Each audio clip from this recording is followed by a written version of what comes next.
2024 წელს სახელმწიფო შესყიდვებთან დაკავშირებით კომპანიებმა 1172 საჩივარი წარადგინეს, რაც 2023 წელთან შედარებით 116 საჩივრით გაზრდილი მაჩვენებელია. 988 საჩივარი სატენდერო კომისიების გადაწყვეტილებებს ეხებოდა, ხოლო 176 ტენდერების პირობებს. დავების განხილვის საბჭომ კი კომპანიების მიერ წარდგენილი საჩივრების 24% სრულად დააკმაყოფილა, ნაწილობრივ 38%, 25% კი საერთოდ არ დაკმაყოფილდა. დარგის სპეციალისტების ნაწილი ამბობს, რომ არსებული სტატისტიკა დეტალური ანალიზის საშუალებას არ იძლევა. იურისტ ბადრი ნიაურის განცხადებით, ხშირია შემთხვევები, როდესაც შემწყიდველი ორგანიზაციები დავების საბჭოს მიერ მიღებული გადაწყვეტილებების შესრულებას თავს არიდებენ.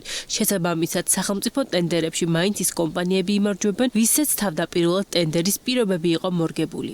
შემწყიდველები ცდილობენ დავების საბჭოს გადაწყვეტილების მიუხედავად თავი აარიდონ ამ გადაწყვეტილებას და მიიღონ ისევ იგივე გადაწყვეტილებები, რაც დავების საბჭოში იყო სადავო. თუ რომელიმე კომპანია ბოლომდე არ მიყვა ნებისმიერ დავას და ასეთი ხშირ შემთხვევაში არის 8-ჯერ, 10-ჯერ გასაჩივრება ერთი და იგივე ტენდერის, მაშინ ნებისმიერი ესე ვთქვათ გადაწყვეტილება რჩება კანონს მიღმა.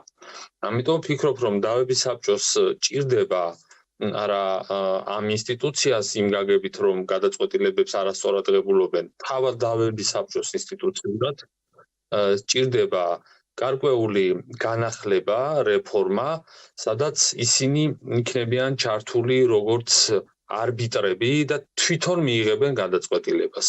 შარშან ბიზნესის მიერ დავების საბჭოში გასაჩივრებული 1172 შესყიდვის სავარაუდო ღირებულებების ჯამი 2 მილიარდ 152 მილიონ ლარს აღემატებოდა, ხოლო ყველაზე მეტი საჩივარი სამშენებლო სამუშაოებზე გამოცხადებულ სახელმწიფო ტენდერებს ეხებოდა. სამოქალაქო მონაწილეობის ცენტრის დამფუძნებელი ირაკლი აბესაძე არ გამორიცხავს, რომ დავების საბჭოს მხრიდან დაკმაყოფილებული საჩივრების დიდი ნაწილი შედარებით დაბალი ღირებულების ტენდერებს ეხებოდეს, რადგან მისი თქმით, სახელმწიფო ტენდერებში მანკიერი პრაქტიკა კვლავ რჩება, როდესაც მსხვილი შემწყიდველი ორგანიზაციების მიერ გამოცხადებულ შესყიდვებში, როგორც წესი, კონკრეტული კომპანიები იმარჯვებენ. სტატისტიკა უნდა იყოს უფრო დეტალურად ჩაშლილი, რომ ვნახოთ, ხომ არ არის ეს პროცენტული მაჩვენებელი უბრალოდ უმნიშვნელო ტენდერებთან მიმართებში, რამოდენიმე ათეული ათასის ღირებულების, რამოდენიმე ათასის ღირებულების, ძალიან მიამიტური იქნებოდა დამოკიდებულება, რომ თქვათ, რომ როდესაც არის შესყიდვა რამოდენიმე ათეული მილიონის ღირებულების, რამოდენიმე მილიონის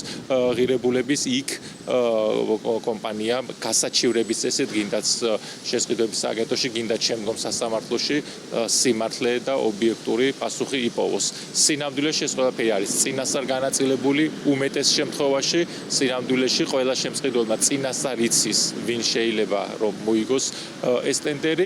დავების საბჭოში წარდგენილი საჩივრები მხოლოდ სიმპტომებია. მთავარი გამოწვევა კი დღეს არსებული ტენდერების სისტემაა, რომელიც ძირითადად დაბალ ფასზეა ორიენტირებული. ამის შესახებ კომპანია ბაზალტ ფაიფერსის დირექტორი აცხადებს. ივერი ქუცნაშვილის თქმით, სახელმწიფო შესყიდვების სისტემა იმგვარად უნდა შეიცვალოს, რომ მეტი აქცენტი შესყიდული პროდუქციის და მომსახურების ხარისხზე გაკეთდეს და არა მხოლოდ ფასზე, რაც მისი შეფასებით შემდგომში სახელმწიფო ტენდერებთან დაკავშირებულ სხვადასხვა გამოწვევებს შეამცირებს. სისტემის მიზანი უნდა იყოს შეიძინოს ხარჯ ეფექტურად სხვადასხვა პროდუქტები და სერვისები.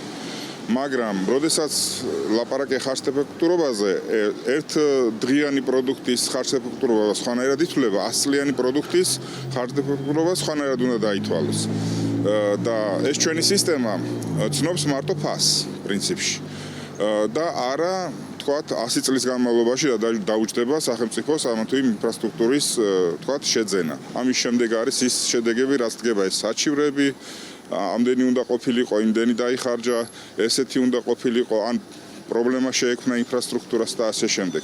თუ პროცესი ხარისხიანად არ დაიწყო, ის ხარისხიანად ვერ გაგრძელდება. დავების საბჭოს მიერ გაცემული რეკომენდაციების მონიტორინგი სახელმწიფო შესყიდვების სააგენტოს ევალება, რომელსაც შესაბამისი კითხვით მივმართეთ. უწყებაში გვითხრეს, რომ საბჭოს გადაწყვეტილებების მონიტორინგთან დაკავშირებით მონაცემების მიღება მხოლოდ საჯარო ინფორმაციის გამოთხოვის შედეგადაა შესაძლებელი.